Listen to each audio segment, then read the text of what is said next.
In this video tutorial, I'm going to show you how to group text elements in Canva. Start by selecting the text elements you want to group. For example, if you have two separate text elements, you want to select both. To select multiple elements at once, press and hold the Shift key while selecting each element. By default, the group option will appear once both elements are selected. Alternatively, click the three dots to find the group option.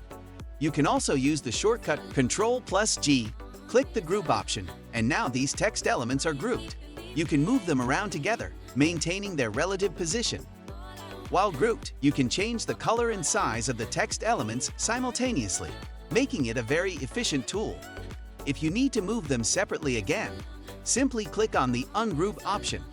Once ungrouped, you can adjust and move each element independently. This feature is incredibly useful for keeping your designs organized, especially when working with multiple text elements that need to stay aligned. Hope you found this tutorial useful. If yes, please make sure to like, share, and subscribe to our YouTube channel for more videos.